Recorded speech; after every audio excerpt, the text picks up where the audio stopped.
story of the kings and queens of England is more surprising than you might think. It's a fine drama, 1,000 years of tales of lust and betrayal, of heroism and cruelty, of mysteries, murders, tragedies, and triumphs. The story of the Stuarts is, when you think about it, the most surprising of all. It's the story of a country deciding that it should abolish the monarchy and become a republic, and then, without any outside force or pressure, overthrowing the republic and making itself a monarchy again. That never happened anywhere else. Why did it happen here? James became King of Scotland when his mother Mary fled to England in 1567. He was 1 year old when he was crowned James VI. He grew up learning how to steer a path between religious fanatics and the violent Scottish nobility, and at the same time acquired a serious scholarly education. He was very proud of that. He pleaded for his mother's life, but accepted the fact of her execution by the English Queen Elizabeth.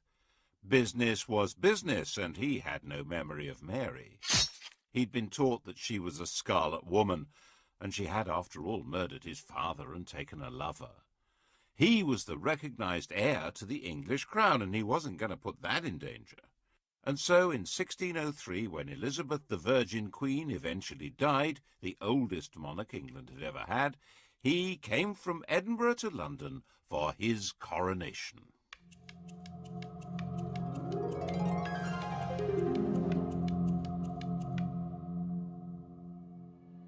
He was openly bisexual. The word in London was that Elizabeth had been a king, and now they had James the Queen. In Latin, of course. By the accident of heredity, England and Scotland were now united in a single kingdom, Britain. Everyone had high hopes of James, especially the Roman Catholics, who thought that his distaste for bossy Scottish Presbyterians would encourage him to lift Elizabeth's restraints on their worship. They were wrong about that. So a group of well-connected Roman Catholic terrorists planned to blow up the entire political structure at the opening of Parliament in 1605. They brought over an explosives expert from the Low Countries. He organised placing 2.5 tons of gunpowder in a cellar under the Palace of Westminster. It's a sign of how secure England became that for the last 200 years, November the 5th, the anniversary of Guy Fawkes' capture, has been simply an excuse for a fun night of pretty explosions. Today, of course, in the shadow of 9/11, 5/11 has a more chilling resonance. Al-Qaeda terrorism has tainted many people's idea of Muslims, which perhaps makes it easier to understand how Fawkes' terrorism affected people's idea of Roman Catholics. Actually, James himself was more sympathetic to high church than to low, because the followers of Protestant sects did not want priests and bishops to do religion on their behalf. In the Protestant view, the godly man has his own Bible, the devil's agent is a priest with a Catholic prayer book. James felt that people who didn't have respect for hierarchy in church would be equally disrespectful of authority in general. No bishop, no king was his fear. And the authority of the king was very dear to him. He spelled out his ideology in masks, theatrical balls, in his new banqueting house in Whitehall.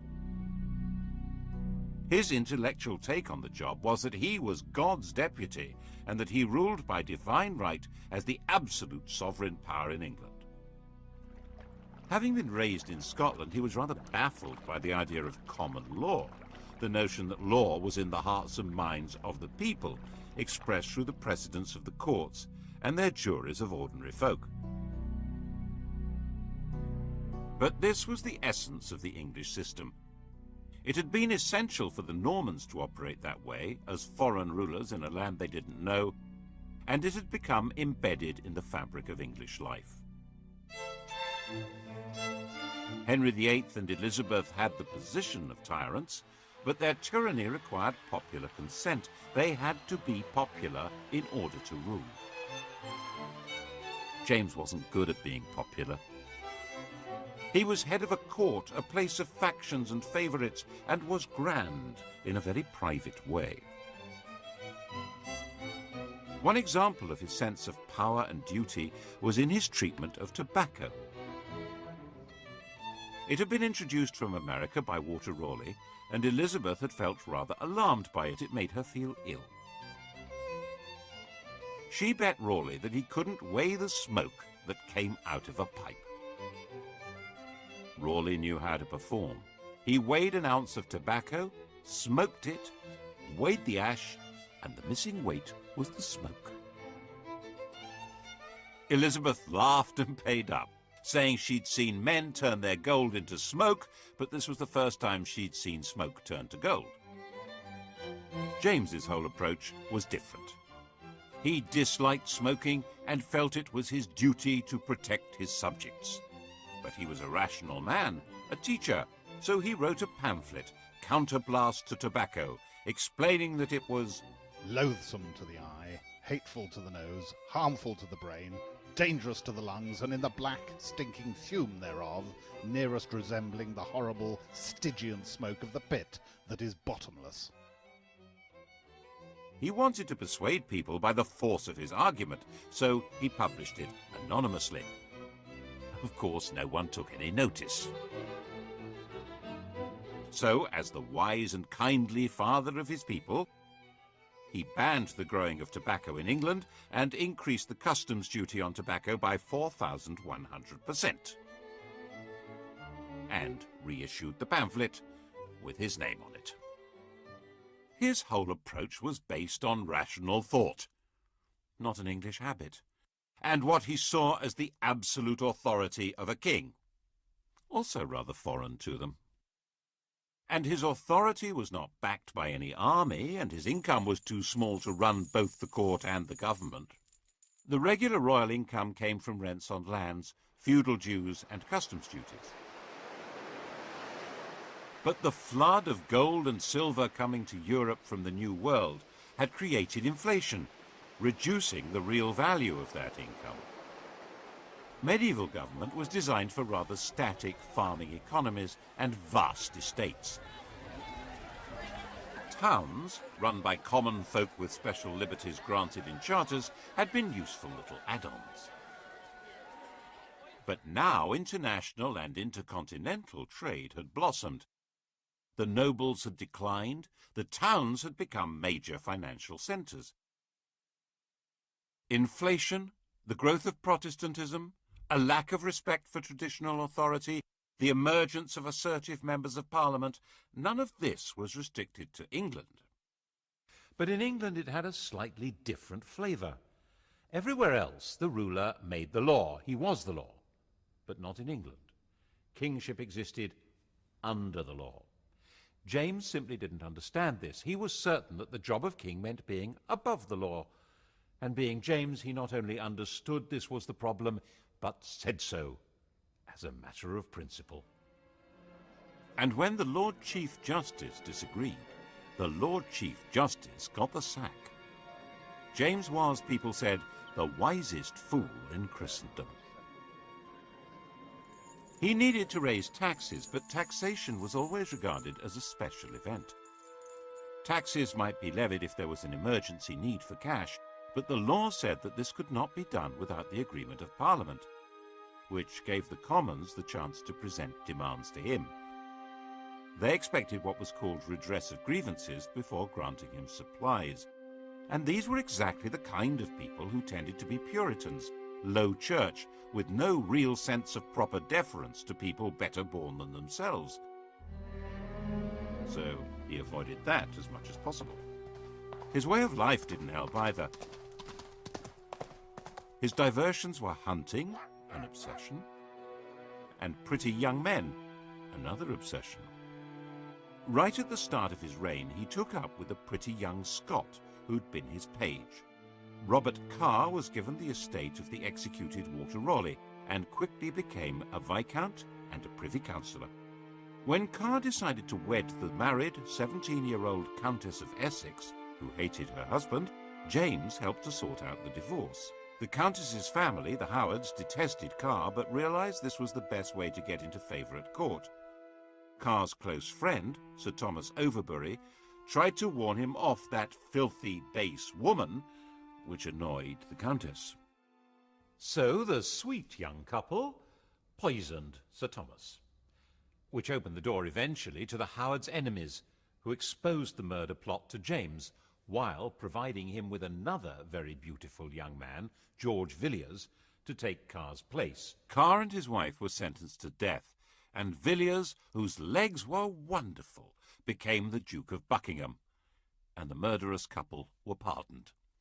James wasn't exactly a Puritan's role model. By the time King James died, aged 58, in 1625, the King and the Puritans were set on course for a direct collision, and his son Charles wasn't going to change direction.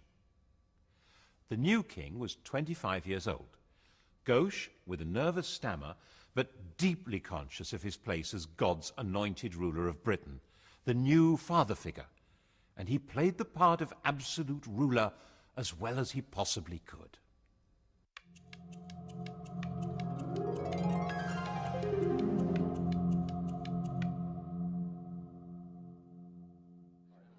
Of course, it was not the part that the Puritan merchants and gentry wanted played. They refused to grant taxes without being allowed a role in government, so Charles tried to manage on the sources of revenue that didn't need parliamentary approval. The most celebrated example was when he levied ship money. An ancient law was unearthed obliging seaports to provide ships in times of war. True, there was no war, but there were pirates, weren't there? In 1634, Charles made his demand and told the ports they could pay cash instead, ship money. This engraving was published to make people proud of paying up. And then the next year he extended the demand to inland communities. Otherwise, it would be unfair. It was obvious that if he got away with this, he'd have reinvented taxation under another name and would never need Parliament at all. The entire nation had steam coming out of its ears. One wealthy Buckinghamshire man, John Hampden MP, refused to pay and was hauled into the Court of Exchequer. Hundreds of people tried to jam into the court to watch. Of the 12 judges, 7 found for the king and 5 for Hampden. Since the king had thought he controlled the judiciary, this was a moral victory for Hampden. Things were made worse by Charles's actions as head of the church.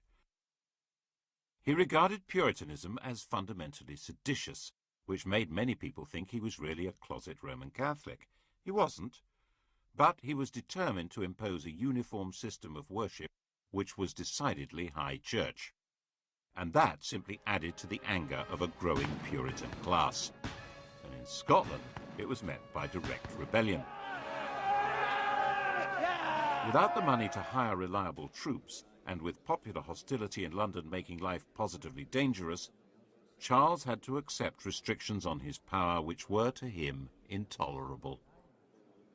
In 1641, he agreed Acts of Parliament which took many powers from him, including the right to dissolve Parliament and the right to raise customs duties without its consent. In January 1642, in a state of confused desperation, he tried to arrest 5 members of the Commons by actually turning up there with armed guards. He failed, and faced with violent anger in the streets, he fled from London. In November, the now inevitable civil war began. People were called upon to choose between their king's determination to break the pretensions of Parliament and Parliament's determination to limit the power of the king. Most people actually didn't think they wanted to get involved, but the war grew with a murderous logic of its own and gradually became more bitter and more inescapable.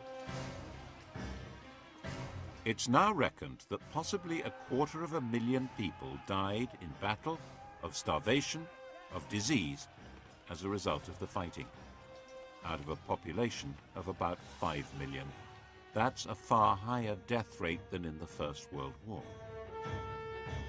When the war ended in 1646 with the defeat of Charles's forces, an attempt was made to negotiate a settlement.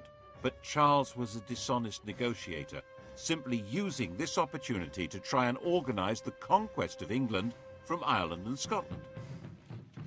And then something quite new happened.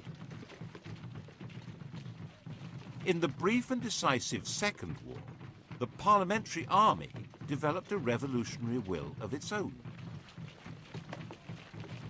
When Charles was recaptured in 1647, Parliament tried to disband its forces, but General Fairfax and his men proclaimed that they were not a mere mercenary army and flatly refused to go home.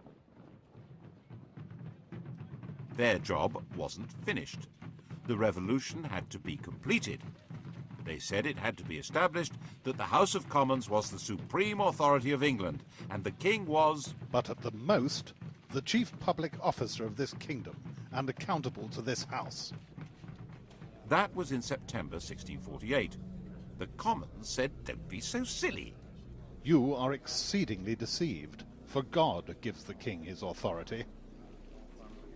The army wasn't happy with that, so it crushed Parliament. It occupied London, used St. Paul's as the cavalry stables, and looted the treasury. 45 MPs were arrested, 146 were barred. The rump that remained were in effect the members chosen by the army, who would do what it wanted, which was to put Charles on trial for treason, for levying war against the Parliament and Kingdom of England. The Rump Parliament, as people called it, resolved that they could make laws without the consent of the king or of the House of Lords, and then passed a law setting up a court to try the king. Charles said that he didn't recognize the court, as someone needed to explain to him what authority it possessed. On the 27th of January 1649, this court condemned him to death. Charles was taken to the banqueting house, that theatrical set built by his father for dramatic presentations in which the scripts were all about the glory of royal power. It was no longer used for those masks. Charles had commissioned Rubens to make paintings for the ceilings, and they were too precious to be damaged by candle smoke. The ideology of the performances had now been put on permanent display by Rubens. The paintings celebrated James's absolute rule, casting out war and discord, bringing peace, harmony, order, and prosperity to a grateful people. Charles, the small, dignified, stuttering man who'd commissioned the work and presided over the reality that flowed from it, was marched out through a window onto a specially constructed platform. He wore a thick vest so that he would not shiver with cold, which might be mistaken for terror. And on that stage he knelt with calm dignity, and his head was cut off. Britain no longer had a king.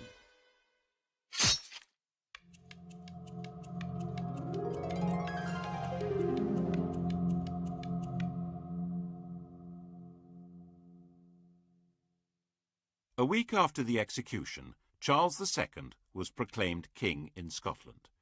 But Charles I's 18-year-old son wasn't there. He was in the Netherlands.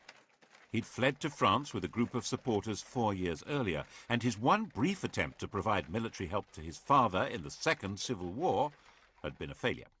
His object now was to find a way of recovering his father's throne, and to hell with that stuff about being an absolute monarch.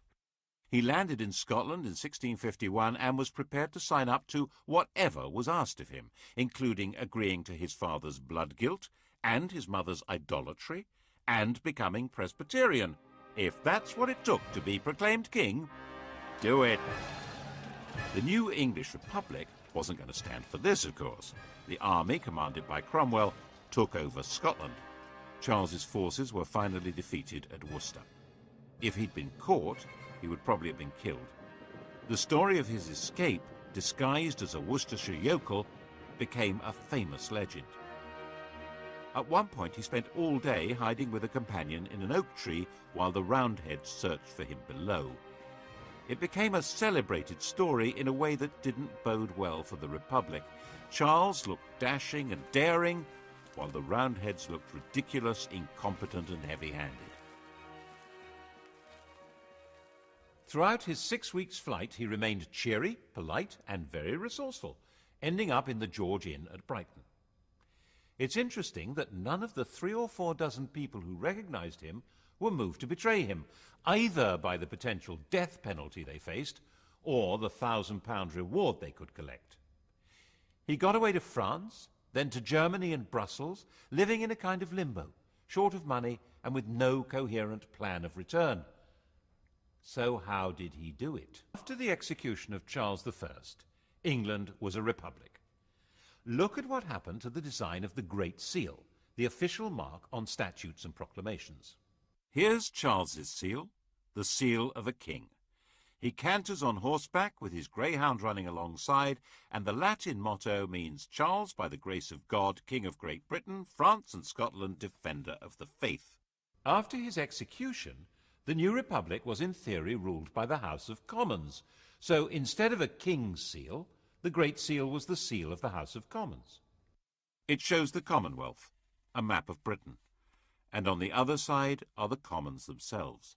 And the motto simply says, 1651, in the 3rd year of freedom by God's blessing restored.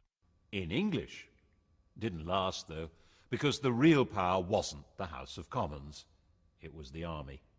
For a while, the army was too busy to take much notice of England. It was occupied with the destruction of Ireland, where a large part of the population were irredeemably loyal to Catholicism and the monarchy. But when it finally turned round and looked at England, it found that there still hadn't been a thoroughgoing Puritan revolution. So, in 1653, Cromwell, the army's most powerful general, cleared the Commons at sword point and installed a new parliament, which he thought would be more capable of bringing about a revolutionary transformation of society. His own Chamber of Righteous Puritans, the so-called nominated parliament, turned out to be no more to his liking, and he dismissed that too, installing himself as the Lord Protector. And the Great Seal was now his own. It shows Oliver Cromwell on horseback, just like Charles, but stepping out very stately rather than cantering with a greyhound. And the motto says, By the grace of God, the Republic of England, Scotland and Ireland, and the Protector Oliver, in Latin. In what sense was this a republic? However unwillingly, and he kept protesting his unwillingness, Cromwell was driven by his own belief in the divine right of revolution to run the country as a militarized kingdom for Puritan saints. There were now 11 districts, each run not by the people, but by major generals. These military ayatollahs collected taxes, ran the courts, and controlled public morality. Theatres were closed along with brothels and gambling dens. Horse racing and cockfights were banned. Everyone had to go to church, stay sober and morally upright. Pagan festivities, like Christmas, were banned. Mince pies were forbidden. Oh, it must have been great. In 1656, a newly elected parliament made it clear they wanted to return to the old constitution. They reopened the House of Lords and offered Cromwell the title of king. He seriously considered it. And although he turned it down, perhaps because the army would have turned against him, 2 years later, on his deathbed, he nominated his eldest surviving son as his successor, like any other king. Very few people cheered Lord Protector Richard Cromwell. Who was he? Not crowned, not acclaimed, not the leader of an army. People called him Tumble-Down Dick, and that's pretty much what happened. Early in 1660, one of his father's commanders, General Monk, seized London and summoned a special parliament to invite Charles II to return to the throne. If you're going to have a king, it might as well be one with the right credentials. Tumble-Down Dick became a private citizen. He changed his name and became a lodger in Cheshire. 30 years later, he wrote to his daughter that his safety was to be retired, quiet, and silent. He would have made a good constitutional monarch. But while the English may not have been quite sure what they did want, they now knew exactly what they didn't want. Anything run by soldiers or Puritans. No matter what else would happen in the world, England would never again let a military man have any political power. And a deep and abiding suspicion had been created of anyone who looks like a revolutionary or a religious enthusiast. Actually, this explains a lot about English history. Most countries were at some time in the last 300 years infected by revolutionary fervour or ideological passion. But England, it seems, has been vaccinated. It's been pretty much immune to political feverishness. Still is, I think.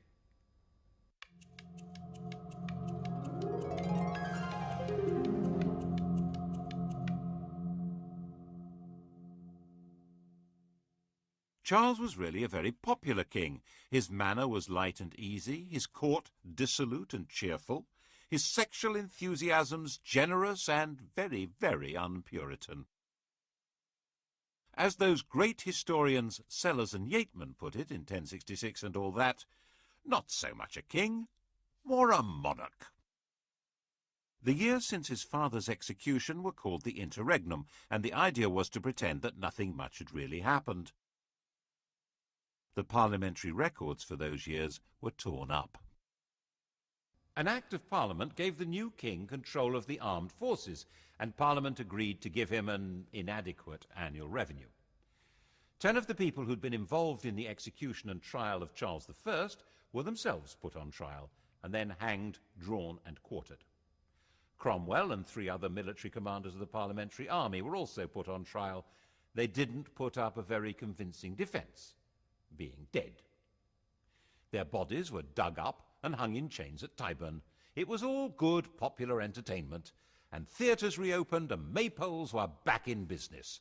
Merry England had been restored. Charles had given a written promise of pardons, arrears of army pay, and what was called liberty of tender consciences in religious matters.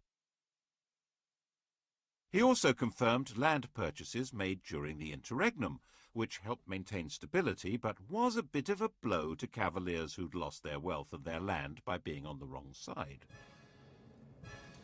In a way, the sense of a new beginning was strengthened by the destruction of the capital by plague and fire. Plague was a swift and grotesque disease, which had erupted frequently before, but in 1665 it took a firm grip and killed about 20% of the city's population. London was largely turned into a ghost city as the survivors fled. The king, who'd moved to Hampton Court, gave £1,000 a week to London charity. And then London began to burn. The king returned to the city with his brother James, the Duke of York, to take personal charge of firefighting in the streets. Everyone knew that the mayor had been too timid to pull down houses that might have created fire breaks until he was directly ordered to do so by Charles. It certainly helped the royal image, though it didn't help London much. The old, rotting, diseased structure was purified by an inferno that simply burned the place away, as thoroughly as if it had been blasted by a nuclear weapon, and a lot more cleanly. And the new city that arose was a classic image of the political settlement of the restored monarchy. The old medieval structures had gone, but Christopher Wren's plan for a brand new city of piazzas and arcades was rejected. That was the sort of Renaissance princely city that existed on the continent. They were the stages on which state ceremonies could be impressively performed by grand leaders, not needed here. Wren was allowed to build a new modern cathedral and a swathe of churches in which altar, pulpit and congregation are positioned to be equally important, not too Roman Catholic, not too Puritan. But the old street plan was retained. Everyone could rebuild their own place on their own plot, and the narrow streets and little alleys of medieval London that still existed in everyone's memories regrew from the ashes. Even now, neither German bombs nor modern developers have quite destroyed them. There mustn't be another fire. Laws would insist on flat fronts, no overhangs, more brick. But the old city that had no overall plan, not even a basic map, reappeared with modern improvements designed not for a new life, but for a better continuation of the old one. Exactly.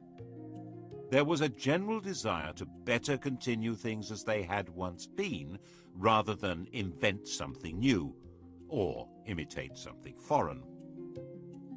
There was one other marker in the rebuilt London that showed what kind of country this now was. This fine column. It marks the site where the fire had begun. It shows the destruction of the city. There's Charles surrounded by liberty, genius and science, giving directions for its restoration.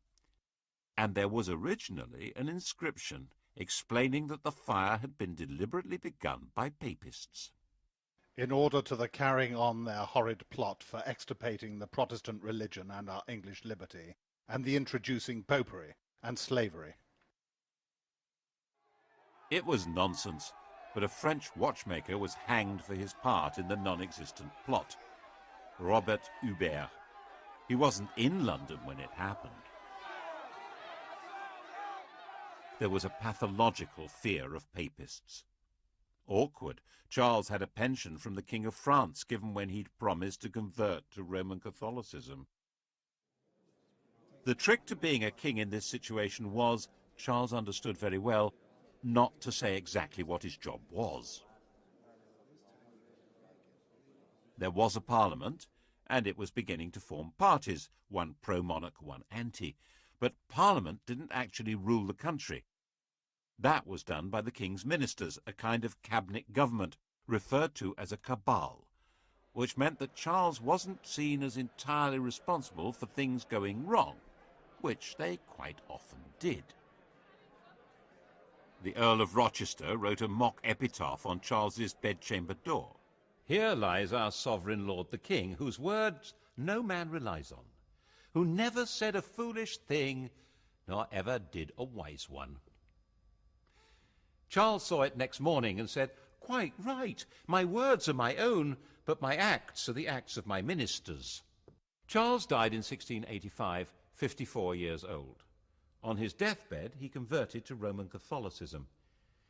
He had no legitimate child left alive. The next in line to the throne was his brother James, who was already a Roman Catholic.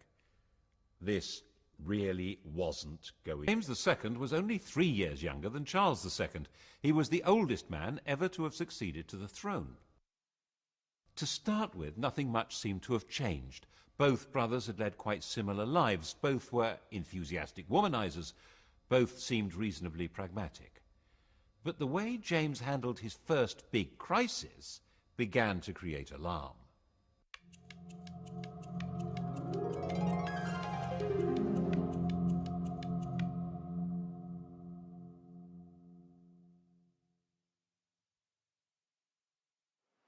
The restoration of the monarchy had obviously not been welcomed by everyone. In the southwest especially, Puritan religious feeling remained strong and suspicious, especially with a Roman Catholic king. Charles II had an illegitimate son, the Duke of Monmouth, who was a Protestant. Rumours began to spread that he was actually legitimate, the true heir to the throne. Monmouth came over from the Low Countries and began a rising in the southwest, where he was proclaimed King Monmouth. The rebellion was crushed. James, determined to make an example of the rebels, ordered the arrest and punishment of everyone involved. At each centre, Dorchester, Taunton, Exeter, Bristol, Wells, people were rounded up for a special court known as the Bloody Assize, punishing not just rebels, but anyone who was accused of even helping the wounded.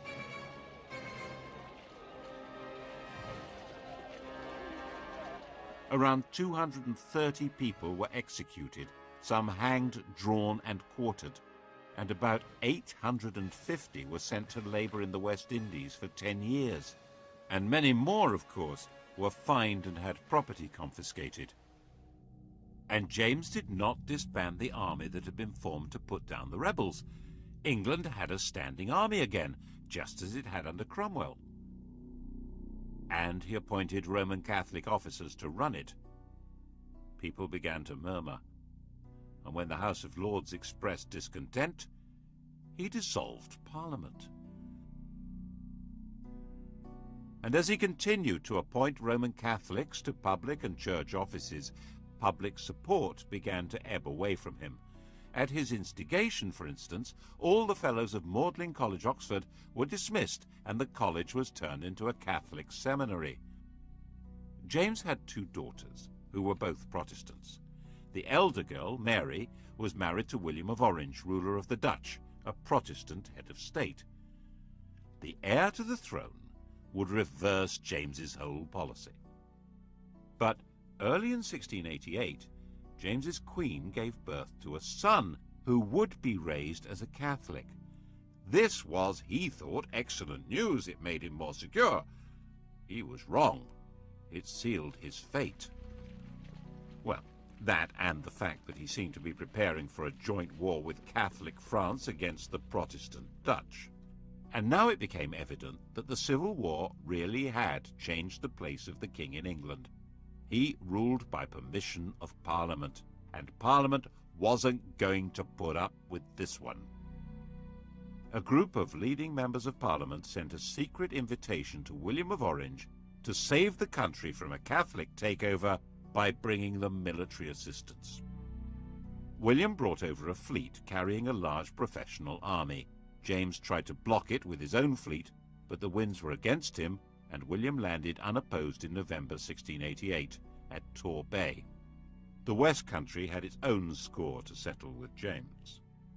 And James simply panicked. The army wasn't behind him. Parliament wasn't. London wasn't. He was going the same way as Tumbledown Dick. In the middle of the night, he scurried out of Whitehall Palace by a secret passage. He got down to Sheerness, throwing the Great Seal into the Thames on the way. Ha! That'll fox him! It didn't fox anyone. He was captured by local fishermen. Eventually, William gave him permission to go to France, and no one had the faintest idea what to do next.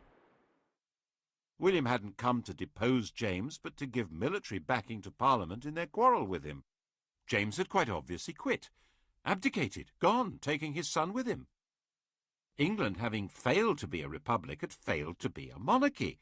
It was a bit of a puzzler. Perhaps William should declare himself king by right of conquest. He didn't think so. Parliament wanted Mary to take the crown, James's daughter, after all. But she insisted that her husband was boss, and he didn't intend to play the Duke of Edinburgh role, 2 paces behind the ruling lady. This short, stooping, asthmatic man with bad teeth was tough and shrewd. He was himself a grandson of Charles I and wouldn't make a humble consort. In the end, a deal was struck. They would both be sovereigns, Mr. and Mrs. King and Queen, by the invitation of Parliament.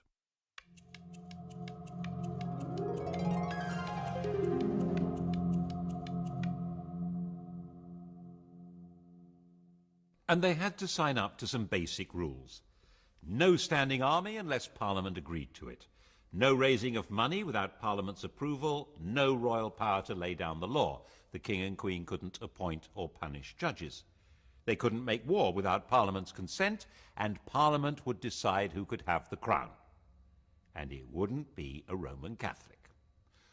All the questions posed by the Civil War were finally answered, and it was called the Glorious Revolution, because in the end, the whole basis of royal power was redefined without anyone being killed at all. Except in Ireland, of course. James, with French backing, decided to make a comeback through Ireland. It was, after all, one part of Britain where a Catholic king could expect some enthusiasm. Protestant settlers had been brought into Ulster, and they held Londonderry and Enniskillen against the Catholic regiments. Eventually, in 1690, there was a showdown between William's Anglo-Dutch-Danish army and James's Franco-Irish one at the River Boyne. James was beaten in a battle which has cast a grotesquely long shadow over Ulster. The annual celebration there of the Protestant victory has never lost its 17th century passion. The irony is that this was not a religious war at all. It was a war to contain the ambitions of France, and the Pope was actually firmly on the side of William of Orange. The Vatican was more anti-French than it was anti-Protestant. The Orange men at the Battle of the Boyne were actually fighting for the Pope as well as King Billy. And Billy, of course, was not exactly English. His native tongue was Dutch. William, a serious man, ended up spending much of his time on the continent, so in effect Mary did become the sovereign of England. But at the end of 1694, she died of smallpox.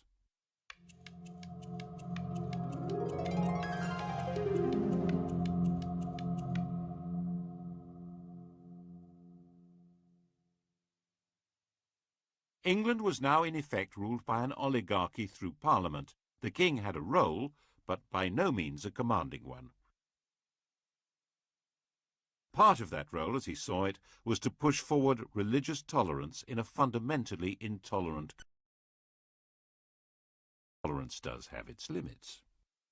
At his death in 1702, the question of the succession had already been agreed and settled. The crown passed to Mary's sister Anne.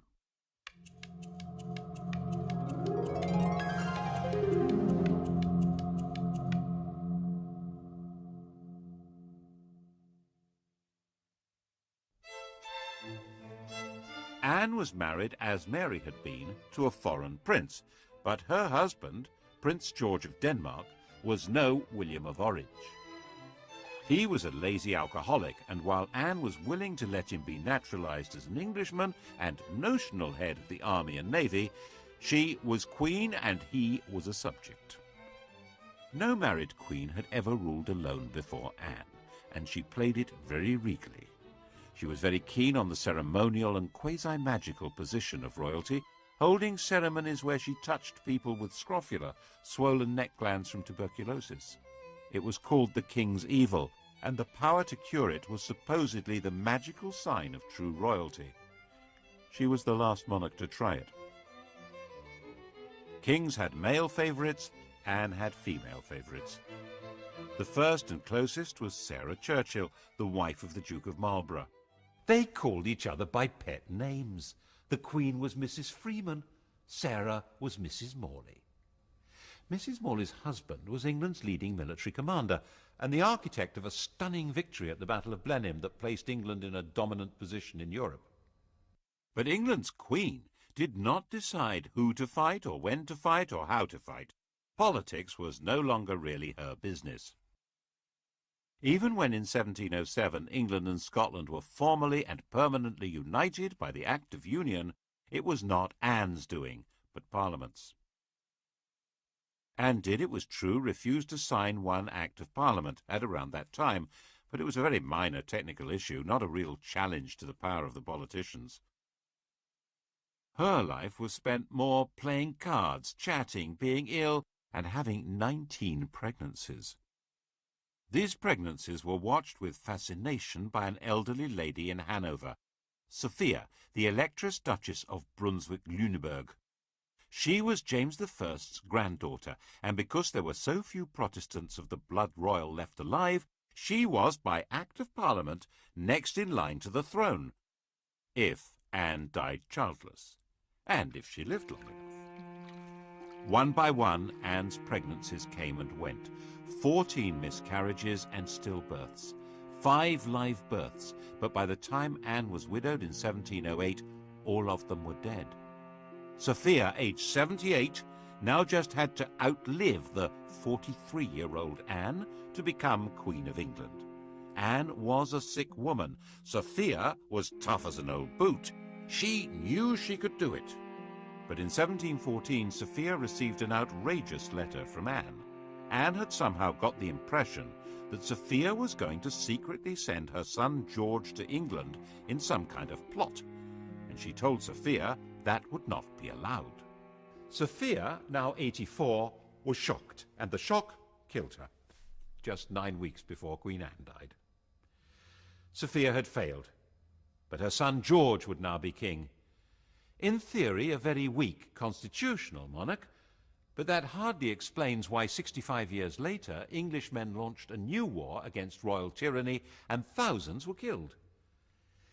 England's royalty hadn't exactly packed up and disappeared, but the story of what they had done will have to wait for the next episode.